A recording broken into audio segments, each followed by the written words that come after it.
Em, vale, perfecto. Entonces, con base en todos esos argumentos, lo que te decían es, aquí al final hay un posible caso de genocidio, ¿no? Y por tanto hay que impedir que ese buque parta con armamentos para Israel, ¿no? Lo cual entiendo que desde el punto de vista del derecho internacional pueden tener técnicamente razón, es decir, no sé hasta qué punto, pero entiendo que habiendo esas sospechas sí tienen la posibilidad de intentar paralizar o inspeccionar ese buque, vamos a decirlo así. Ahora bien, el asunto es que a la hora de la verdad pues ha sido un poco cutre, bastante cutrón por así decirlo. ¿En qué sentido? Bueno, pues para empezar querían ellos mismos, de alguna manera, por cierto, confírmame Endo, que va bien ahora el internet, por favor. Y perdona, ya es la última. Si sale mal ahora, creo que haré el directo solo en YouTube y a través del móvil y listo. Entonces, como digo, era un poco cutre en el sentido de que está claro que no han tenido... Muchas gracias, Endo, te lo agradezco. Tenían una información muy poco contrastada, es decir, que ellos no sabían, no tenían ni idea realmente, informaciones claras, ¿no? Alguien les ha dicho, yo no sé, entiendo que puede haber sido el personal de estibadores del puerto, algo de ese estilo, ¿no? También quizás apoyado por determinadas informaciones de una serie de organizaciones contra el bloqueo que impone Israel sobre Gaza, ¿no? Pero yo creo que ellos no tenían buena información porque con la información que sacó Maestre y otras que han ido apareciendo, resulta obvio que ese cargamento, es decir, que no le han consultado a nadie que supiera un poco. Porque yo creo que cualquiera entienda un poco de material, entiendo que la gente de la Fundación Justicia y Pau, que yo creo que además es cercana a las posiciones, por ejemplo, de Podemos, ¿no? Yo creo que esa gente debe tener capacidad de interpretar lo que ve. Y luego, bueno, generales, hay gente que dice, no, el general este que fue Gemma de Julio Rodríguez, ¿no? Quizás podrían haberle consultado y tal. Yo creo que Julio Rodríguez no tiene ese conocimiento técnico. Julio Rodríguez sabrá, pues ha hecho sus cursos de Estado Mayor, estrategia y tal, pero él, igual de material de defensa, de cómo se exporta o de armamento soviético, pues no tiene por qué saber. Pero, por ejemplo, la gente de la Fundación Justicia y Pau, Justicia y Paz de Cataluña, pues posiblemente sí tendría capacidad, ¿no? De darte alguna pista. Pero claro, no lo han comprobado bien, no han contrastado nada bien. Y hay que pensar que, vamos a ver, aquí hay una clave y es que Estados Unidos acaba de aprobar 60 y pico mil millones de dólares en ayuda para Ucrania. Luego está toda la ayuda que está aprobando la Unión Europea. Y luego está en paralelo la guerra que tenemos en Gaza, la guerra que tenemos potencialmente en Yemen y el conflicto tanto en Sudán como en Etiopía, ¿no? Esas son las zonas, por no hablar de, bueno, Argelia, Marruecos y tal, pero bueno, digamos que esas zonas que os acabo de dar son las que ahora mismo están demandando más armamento. Es decir, que todo el comercio de armas se centra en ese corredor que constituye el mar Mediterráneo y el mar Rojo, lo que los italianos en su estrategia muy interesantemente llaman el Mediterráneo alargato, ¿no? El Mediterráneo alargado que llega hasta el mar Rojo, ese enorme pasillo que empieza en España y acaba en Yemen. Entonces, claro, las probabilidades de que ahora te topes con un cargamento primero para Ucrania son muy elevadas, pero muy elevadas. Entonces, claro, obviamente a medida que yo voy viendo la información que se está dando del buque, primero que parte de India. Es decir, yo entiendo que un buque puede dar muchas vueltas para transportar material militar y tal. Que haga, bueno, no vaya directo a su último destino, sino que vaya por muchos puertos, porque aquí el punto es acumular tanta carga como que sea posible para que el cargamento sea más rentable, ¿no? Vale, eso vale. Pero de entrada, si tú vas a proveer armamento un poco sofisticado, un poco sensible a Israel, con la urgencia que requiere Israel, porque Israel ahora mismo está gastando mucha munición y necesita, por tanto, que le llegue material. Tú, en esas circunstancias, ¿vas a comprarle material a India? A India, que tiene los estándares de calidad que tiene la tecnología militar que tiene. Que ojo, India no hay que minusvalorarla. Tiene sectores, sobre todo misiles balísticos, armamento nuclear. Tienen ahí una serie de nichos que India es un país muy serio. Pero la verdad, todo lo que maneja Israel lo produce, lo diseña Israel en casi todos los casos. Material indio rarísimo y por tanto ya dices, aquí hay algo que no cuadra. ¿Cómo le va a mandar India nada a Israel? Pero bueno, se planteaba todo esto, ¿no?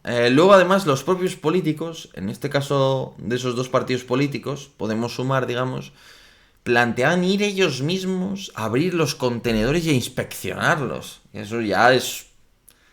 No sé, ¿qué vas a inspeccionar tú si no vas a entender nada? O sea, en el sentido de que te van a abrir la puerta de un contenedor y vas a ver qué cajas verdes de madera. Tú eso no lo sabes interpretar, amigo. Eso no te dice nada. Aparte de que la comprobación de esto posiblemente es casi imposible, ¿no? Porque tendrás que pedir a la naviera, a los gobiernos implicados, toda una serie de certificados que no tienen por qué darte, para empezar.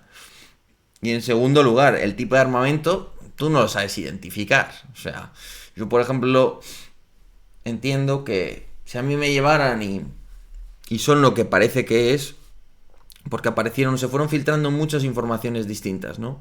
Y algunas apuntan que se trataba de misiles Grad, de cohetes Grad, perdón, todo material de cohetes, ¿no? Que ya te llama la atención porque dices, a ver, Israel no utiliza cohetes, utiliza misiles, ¿no? Israel puede tener los típicos cohetes, creo que era de 128 milímetros, los FAR, los típicos de la OTAN no guiados, que se usan poco, aunque en el caso de, por ejemplo, de los países soviéticos o de Siria o incluso de China sí se mantienen y se les da importancia. Aquí en Occidente todo ese armamento no guiado hace tiempo que está ahí en reserva y se le da poco uso en adiestramiento y en todo, ¿no? Entonces, es verdad que Israel técnicamente aún tiene ese tipo de armamento en inventario, pero es verdad que yo no sé cuándo es la última vez que se ha visto en combate a un avión israelí utilizar cohetes no guiados. Eso es algo, un arma que es rarísima que utilicen, ¿no? Entonces eso ya te, te hace pensar, decir, cohetes de India a Israel, esto es rarísimo, ¿no? Y ya cuando aparece la información esta de Antonio Maestre y empiezas a ver, porque yo ya había leído varias informaciones, y empiezas a ver en qué consiste parte del cargamento, que esto no debe ser todo, porque yo no sé aquí qué tipo de información le han dado a Antonio Maestre, también os digo, porque las fechas y todo eso son rarísimas. Pero este cargamento, de lo que nos habla es de un cargamento de India, con un montón de munición, de mortero y de carro de combate. Es decir, se habla de 50.000 proyectiles de 125 milímetros de tipo alto explosivo. Es decir, ni siquiera es una gama variada de proyectiles, un proyectil perforante. No, todo esto son proyectiles de alto explosivo. Para dar fuego de apoyo, fundamentalmente, disparar a 1 kilómetro de distancia y poquito más. Es decir, una munición, pues no es antitanque, no es nada. Y es mucha munición, o sea, 50.000 proyectiles de este tipo. Pensad que si Ucrania, en el mejor de los casos, tiene 1000 T-72, 50.000 proyectiles es suficiente para llenar de munición a alto explosivo todos sus santas bárbaras casi una vez y media.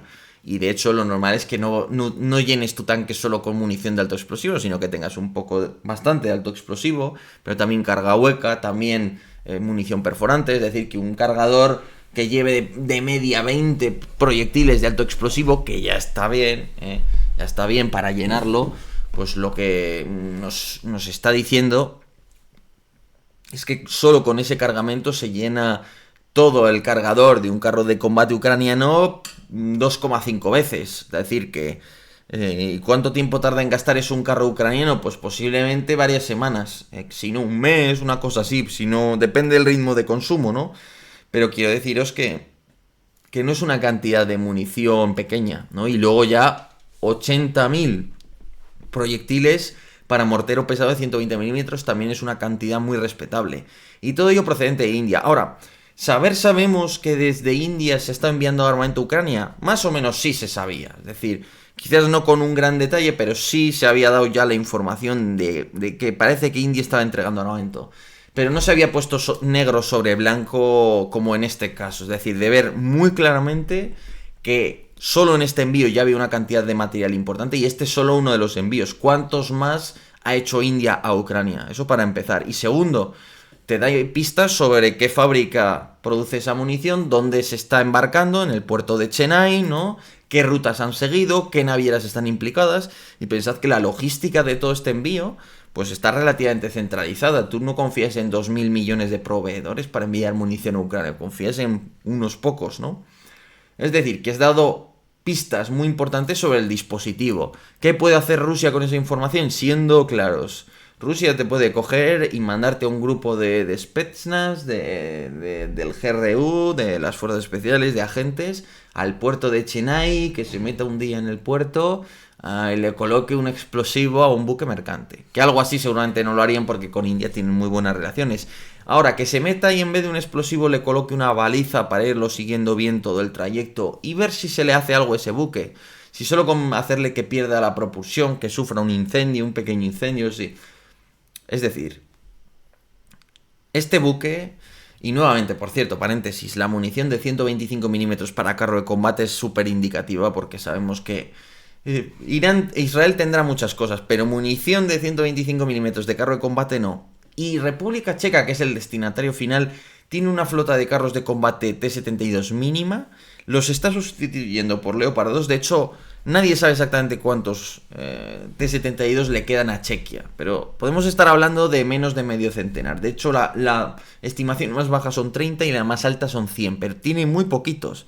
Entonces no tiene sentido que República Checa compre todo eso solo para sus tanques, para que tiene 4. Y os digo que los están sustituyendo por Leopard.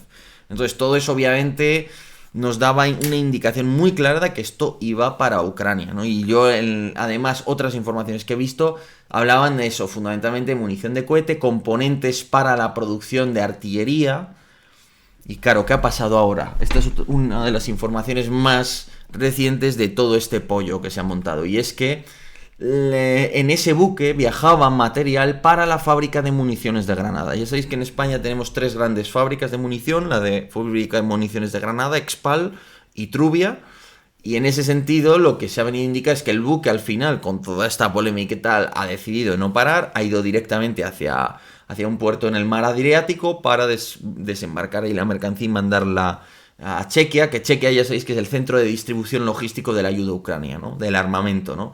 ¿Por qué? Porque Chequia, básicamente, como tenía una cierta industria en tiempos de la URSS y luego al volverse OTAN ha desarrollado una industria occidental, pues es uno de los pocos países que tiene capacidad y material de ambos. ¿Y eso qué permite? Bueno, que muchas veces los acuerdos para armar a Ucrania han pasado por trueques. Oye, yo te doy T-72, por ejemplo, Marruecos. Marruecos manda sus T-72 a Chequia para que Chequia los remoce y los mande a Ucrania. Y a cambio a Marruecos le va a entregar M1 Abrams a Estados Unidos, ¿no? Por ejemplo, para que veáis cómo funciona.